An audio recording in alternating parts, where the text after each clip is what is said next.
Со нас. Што е тоа биорезонантна терапија? Како организмот функционира во склад со биорезонантната терапија? Кога и каде може да се користи оваа терапија? Во продолжение ќе ни објасни нашата денешна соговорничка, доктор Албена Манева-Крстевска. Добро утро, добро дојдовте. Благодарам, добро ве најдов и поздрав до сите ваши слушатели и гледачи. И драго ми е што ќе разговараме за биорезонантната терапија, диагностика, што е биорезонанца, Да. нели така? Драго.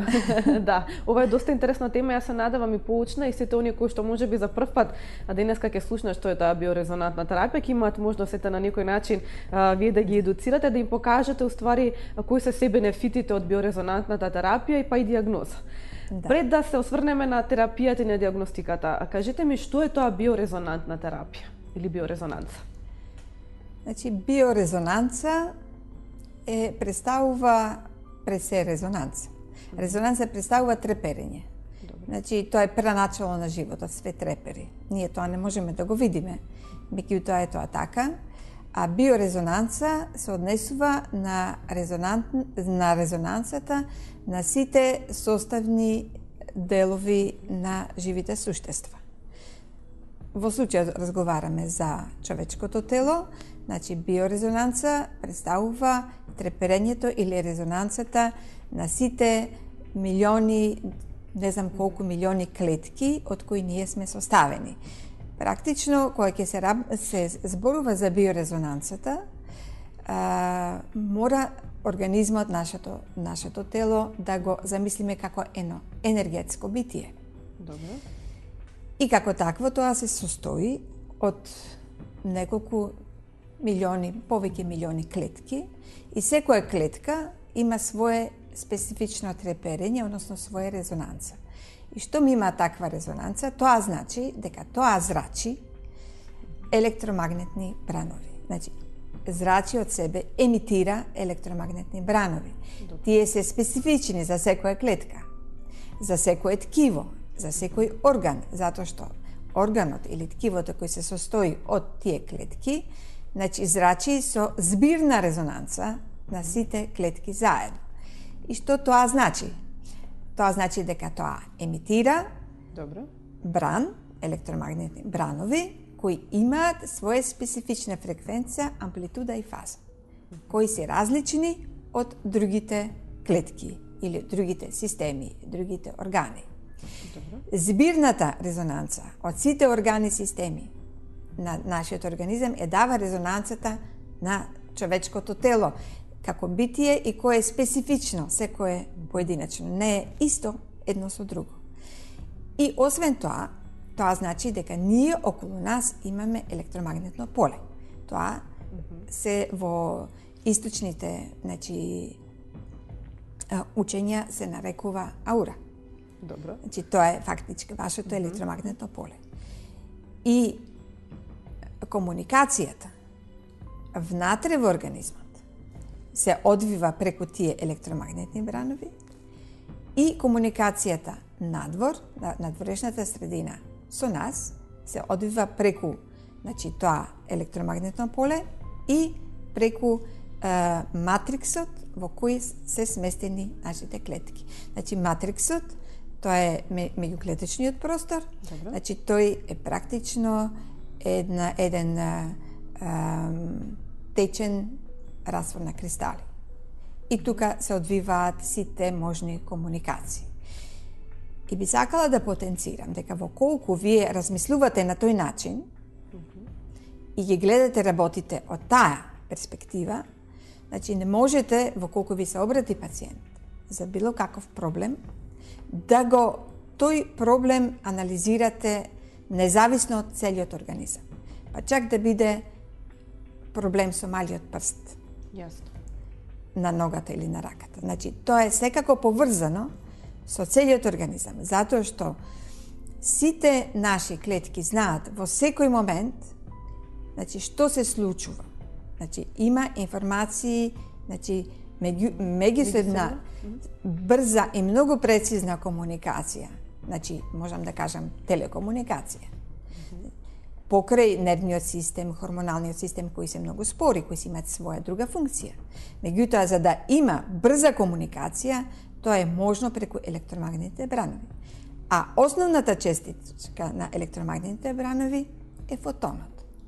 Значи, фотонот или квант. И тоа е еквивалент на светлина. И се можете да замислите која е тоа брзина на комуникација, каква е тоа прецизност, која практично ние сме дел од универзумот.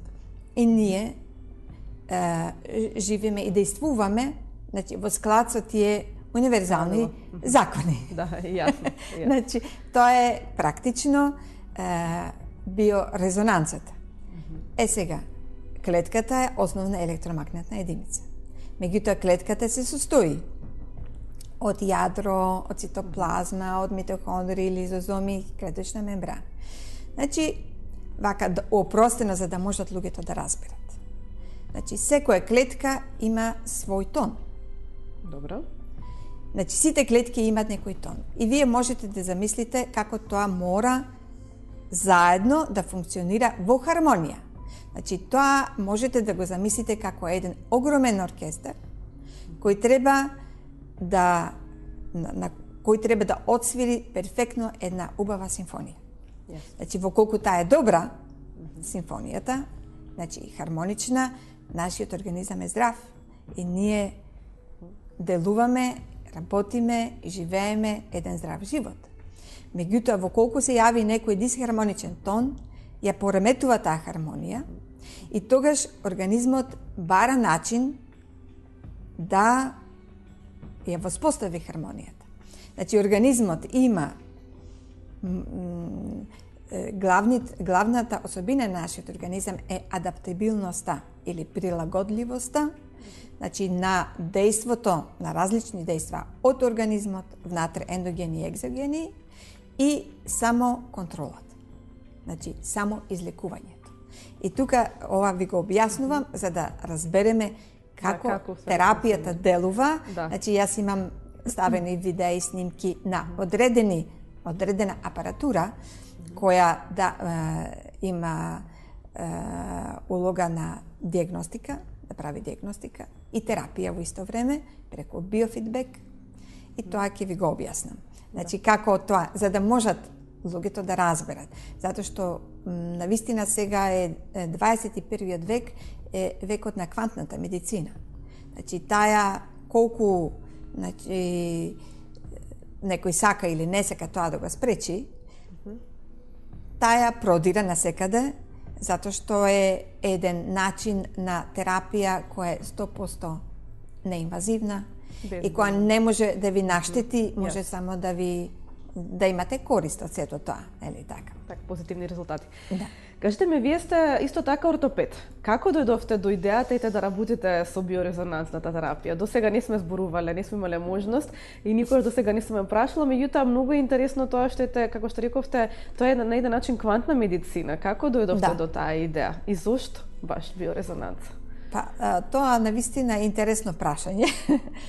Затоа што јас сум ортопед и се занимавам посебно со орбетот.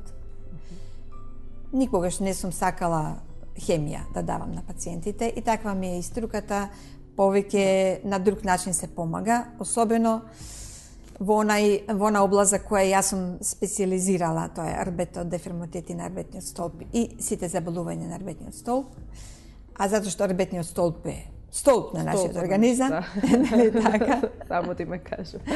Да. И е многу важен, така да поврзан е значи со нервниот систем, со мускулатурата, со целиот, фактички целиот организам. Така да јас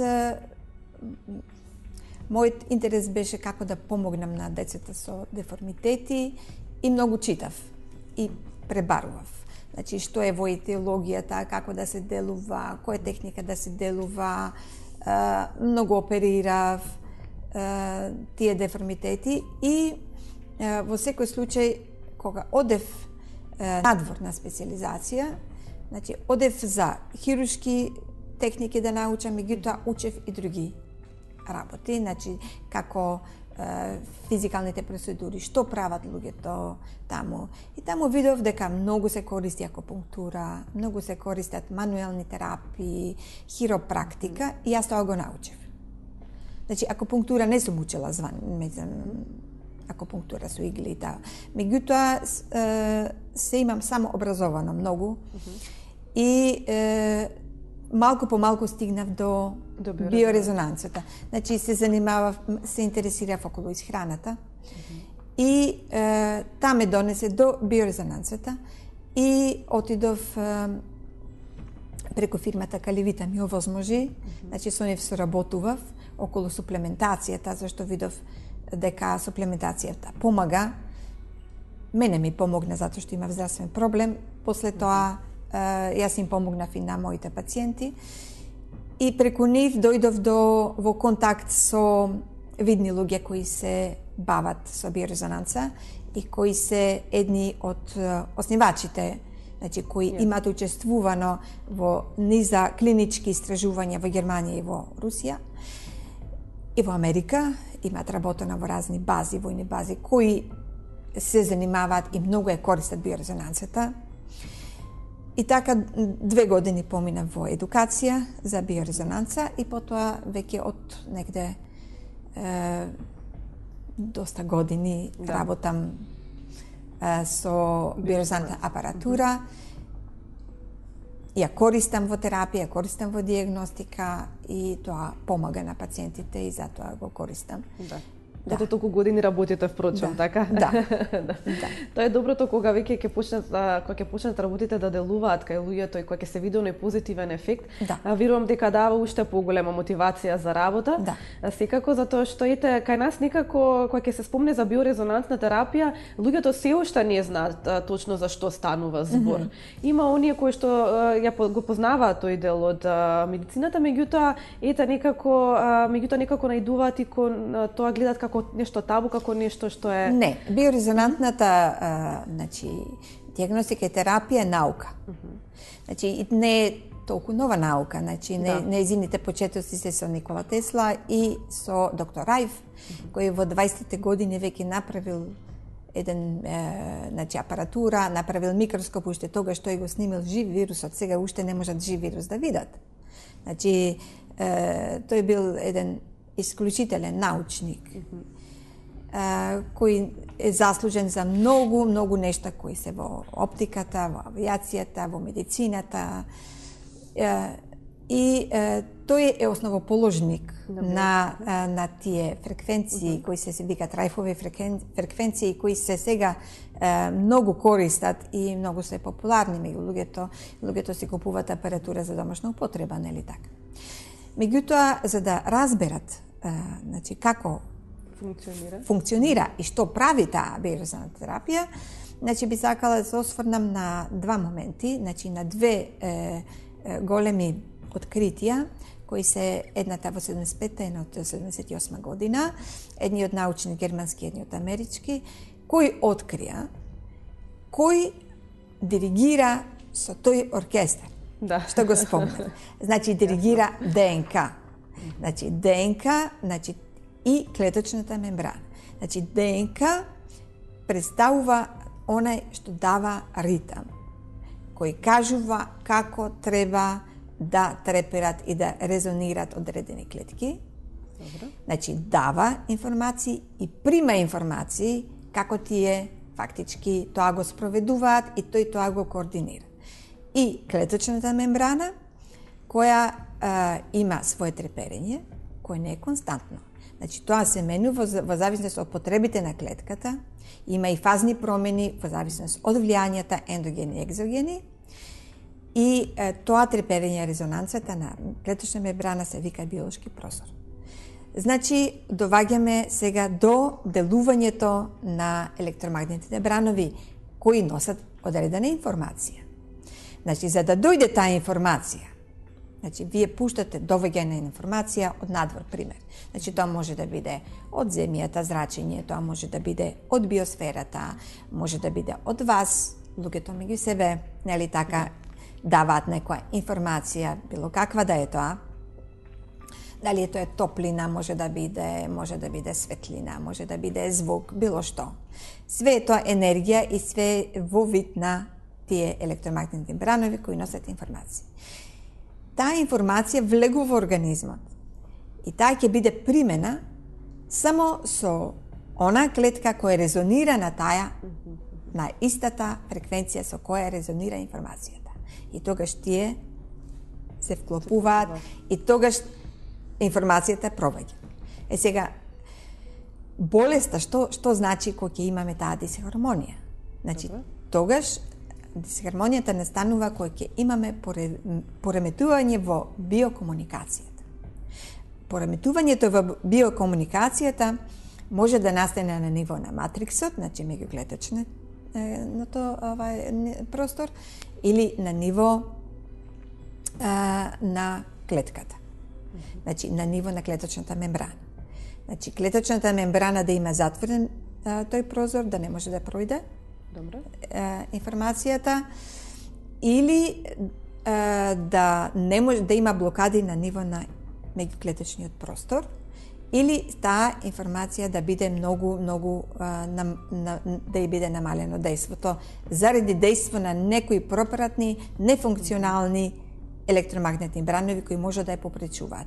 Сега тука е биорезонантната терапија. Меѓутоа, за да делува биорезонантната терапија, за да знаете вие што да правите, вие треба да направите диагностика. Да. Значи, диагностиката е многу софистицирана. Значи, она што има многу софистицирана апаратура.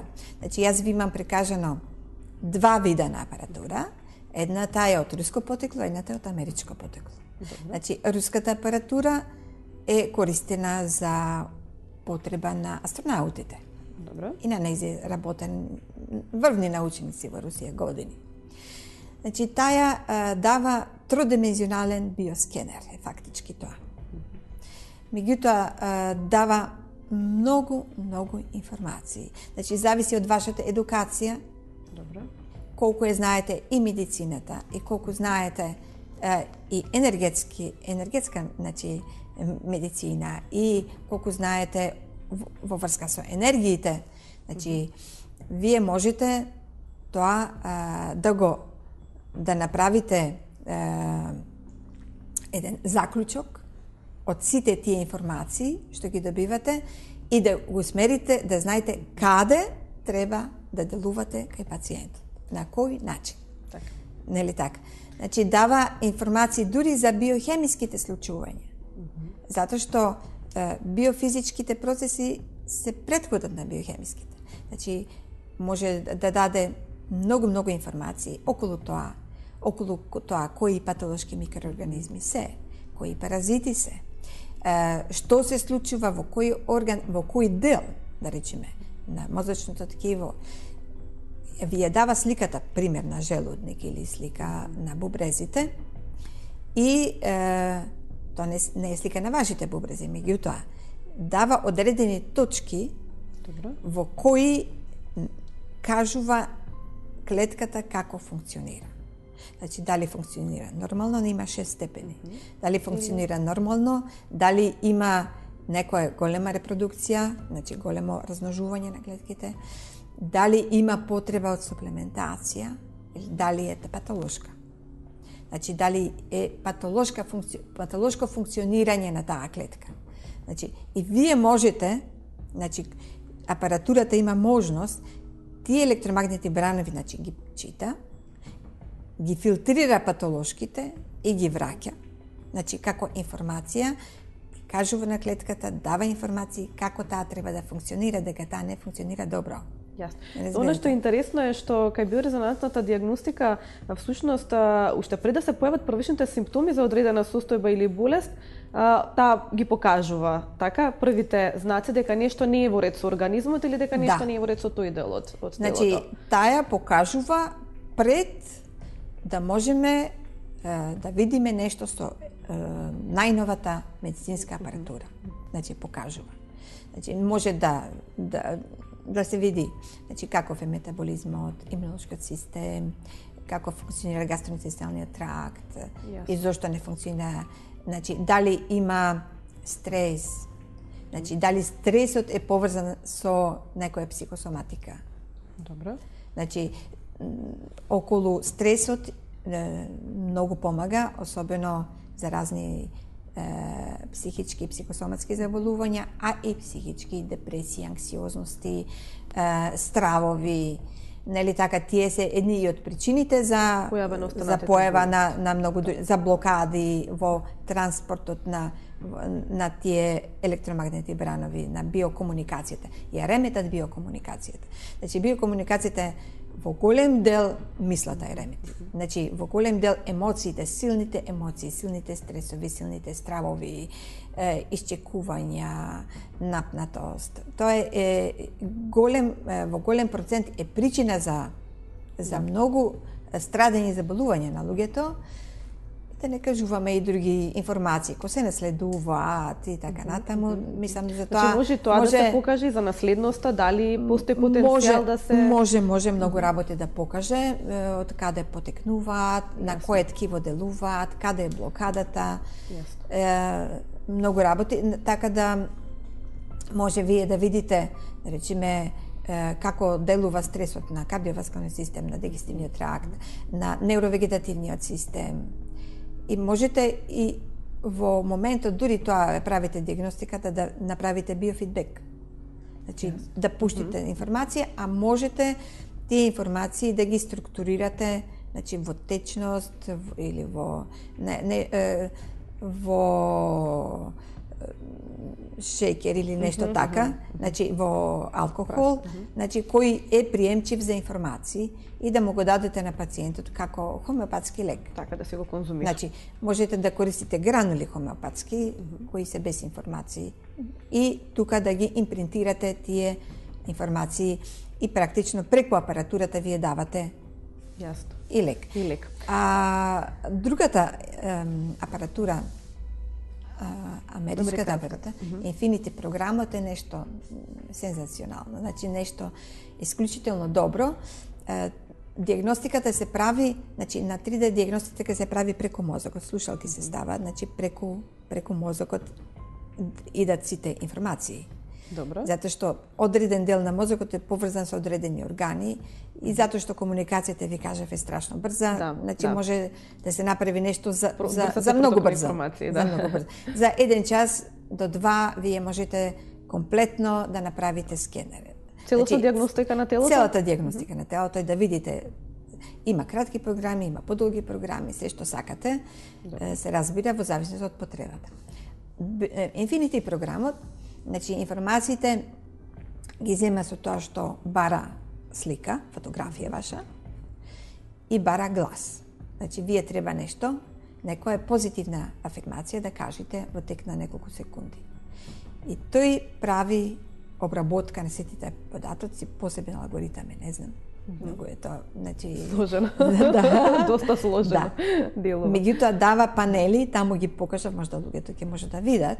Значи панели на органите. Значи на мозокот, на можданите бранови. Можете да видите да речеме пореметување во одредени мождани бранови со што е поврзано. Значи, можете да давате терапија, потоа да проверите како таа терапија делува, пример. Значи, панели за токсините, за стресот, за емоционалната ваша состојба, за кои стравови ги имате, со што тие се поврзани, значи со кои абнормалности се поврзани во организмот. Значи, можете потоа има унакрсна анализа, да речеме, по диагнози. Значи, влегувате се подлабоко и анализирате. Дури има и спиритуални панели. Да. Значи, дали ви делуваат некои енергии. Знаете како? Порано во нашите стари вика некого го урочи. Да. Нели така? Меѓутоа биофизичарите сега тоа го докажа дека фактички тоа не мора да биде свесно, може да биде несвесно, ако вашето електромагнетно поле е слабо. Значи, енергијата која испреќа некој друг може да ви го оштети вашето електромагнетно поле. Јасно. И да ви направи некои пореметување, тоа е фактички урокот. Да, што го велат старите. Да. Значи, со ова биорезонанцата биофизичарите докажаа многу работи кои беа табу тема. Кои се користеше кај луѓето, меѓу не знае зошто. Да, не можеа да објаснат зашто е тоа така. Да. Затоа токму впрочем и спомнав јас пред малку дека се уште некако сваќаат како табу, меѓутоа еве сега објаснува. Ево и ќе ви кажам и што се однесува до религијата. Осветувањето на водата е биорезонанца. Информација, која прима водата, токму така, да. Доста интересно, докторке, многу интересна област, многу само ова можеме да го зборуваме и со сати. Меѓутоа јас повеќе сега би се осврнала на оној дел на терапијата. Рековте дека информациите може да бидат во вода, во некоја прашкаста состојба и така натаму, каде што може да си ги прима пациентот. Да, меѓутоа биорезонанцата, Меѓутоа биорезонанцата информациите може да ги дава директно. Да, тоа сакав да прашам, да. Дали може директно да директно. Значи директно преку сензори. Добро. Значи има апаратура која тоа го прави, значи држат некој цилиндар луѓето и така. Меѓутоа она што јас го користам, тоа се специјални сензори кои ви се прикажани со одредена мрежа која подсеќа на таа сакрална геометрија, која е многу битна, затоа што и таа има своја резонанца. Значи, има и таков панел со сакрална геометрија, која испитува кој тип на таа сакрална геометрија вас ви одговара во моментот. И терапијата да биде во таа терапија приклучено и тоа, покри другото. Нели така? Значи, се користат сензори, меѓутоа се користат и слушалки. Значи, слушалките можат да се користат за фреквенции кои се во нашиот слушен опсек, од 20 до 20.000 Хц. Меѓутоа, све што е под и над, не може да помине преку слушалки и тога се користат сензори или треба има специјални слушалки кои можат тоа да го транспортират, да го пренесат, нели така. Значи, прикажана ви е една апаратура на РАИФ, значи РАИФ фреквенции, за разлика од другата апаратура, значи која се користи за домашна употреба, значи ова е професионална. Вие можете да користите готови, значи програми кои се состојат од 5, 10, 20 различни фреквенции, кои можете да ги давате поединачно, а можете да ги давате сите заедно. Значи, и можете слободно да ги давате, затоа што тие не си сметат еден од друг и тие си одат таму каде што си се упатени. Јасно. Значи, кој што може да ги прифати. Така го скратувате времето и го пролонгирате, не го давате терапијата посилно. Значи, има можност вие сами да правите програми. Добро. Можете сами да правите какви сакате фреквенции, со брановите да одат, каков тип сакате. Можности еден тон. Многу голем. Потоа има програми кои делуваат, значи, на чакрите, тоа се енергетски центри, кои делуваат на вашите меридијани. Тие акупунктурни наречени, значи меридијани каде што протекува енергијата, значи можете директно да делувате, можете да ги користите старите тонови, солфеџо тонови се викаат, да.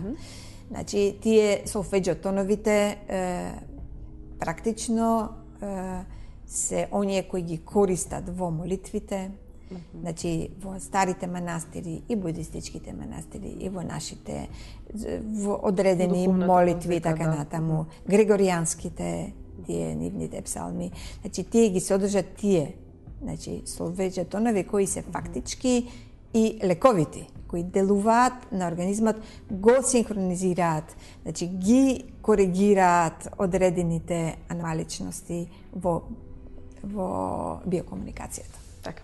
Да. Доста интересно. Кажете ми, дали може, бидејќи немаме многу време, дали може биорезонантната терапија да се користи со некоја друга терапија или пак мора да се прекине претходната терапија која што пациентот ја користел за да може да продолжи со биорезонантна терапија?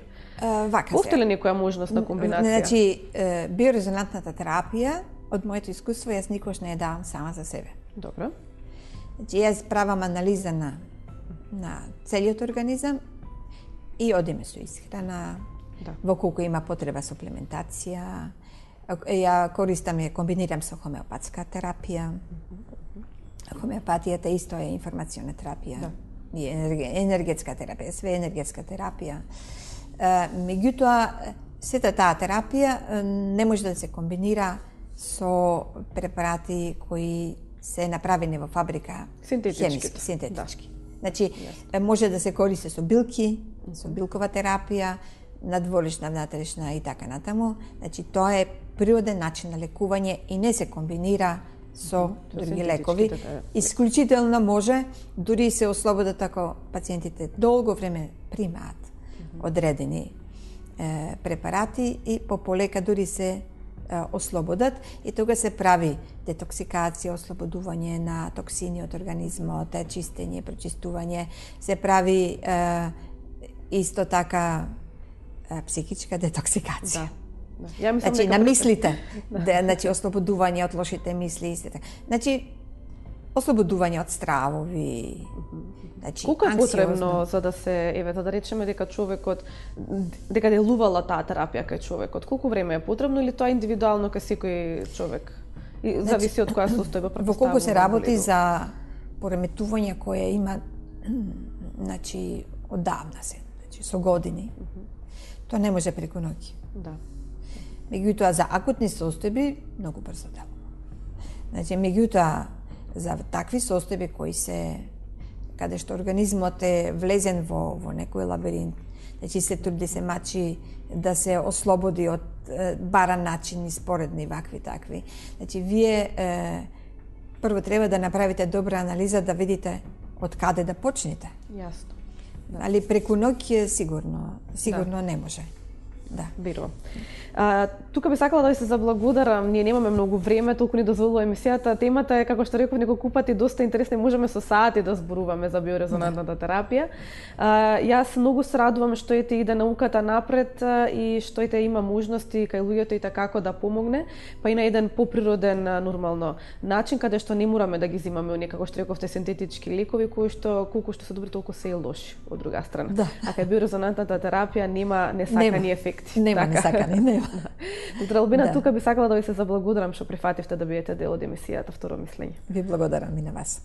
Вие, драги гледачи, останете со емисијата Второ мислење, погледнете ги, останатите содржини. Никотинот представува зависна супстанција каде што и генетските фактори играат улога во конзумацијата на цигари. Неодамна, тим на истражувачи од Penn State и Универзитетот на Колорадо покажаа колку е мала разликата во одредена регија од генот кој може да влијае врз употребата на никотин. Никотинот се поврзува и ги активира специфичните рецептори на нервните клетки во мозокот, кои можат да се врзат со невротрансмитерот ацетилхолин. Овие рецептори се составени од 5 подединици и генетските истражувања покажуваат дека промените во една подгрупа може да го промени внесот на никотин. Во неодамнешното истражување на нейрофармаколоджи, истражувачите се фокусираа на генот што ја енкодира бета-3 подгрупата, која се наоѓа во областите на мозокот кој е важен за тоа како влијае оваа супстанција. Генетските варијанти покажуваат дека истите влијаат врз тоа колку ќе внесуваме никотин во организмот, но главното прашање на ова истражување е зошто генетиката влијае врз конзумацијата на цигари и никотин. Истражувачите се обидуваа да дознаат кои генетски варијации влијаат врз употребата на никотин. Кај луѓето беа идентификувани 2 природни варијанти во областа на геномот кои иницира на гени поврзани со употреба на никотин. Оние луѓе кои имаат повеќе верзии на бета-3 подгрупата на никотински ацетилхолински рецептори, се со поголема веројатност да имаат проблем со употребата на никотин. Луѓето со поретка верзија на помалку важниот алел се заштитени од никотинската зависност. Рецесивниот алел се разликува од главниот или доминантниот алел во тоа што има 3 разлики во ДНК структурата кои се клучни во тоа дали лицето ќе внесува никотин или не. Истражувачите употребеа лабораториски глушец за да докажат колку гените влијаат врз внесот на никотин во организмот.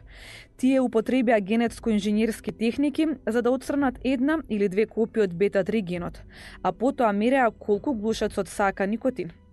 Истражувањето е направено на тој начин што на двете глувчиња им се дадени различни шишенца со вода. Во едното шишенце беше измешана вода со никотин, а во другото само чиста вода. Потоа истражувачите го снима однесувањето на глувчињата, односно тоа колку секое глувче ќе испие вода. Експериментот покажа дека глувчињата од кои што беа отстранети една или две копии од бета-3 генот внесоа помалку никотин од нормалните глувчиња. Овие тестови беа направени на две различни соеви на глувци, но помалата конзумација на никотин беше забележана само кај едниот сој на глувчиња. Тоа покажува дека и други генетски фактори влијаат врз тоа колку и дали ќе се внесува никотин во организмот. Сега сме на самиот крај на емисијата Второ мислење. Јас се надевам дека успеавме да го задржиме вашето внимание и дека ве едуциравме во однос на тоа што е биорезонантна терапија. Најновото издание секако гледајте го следната сабота во истото време. Доколку нешто сте пропуштиле, погледнете емисијата на нашата страна 24vesti.mk или пак може да ги погледнете и двете репризи во недела и во среда. До гледање од мене.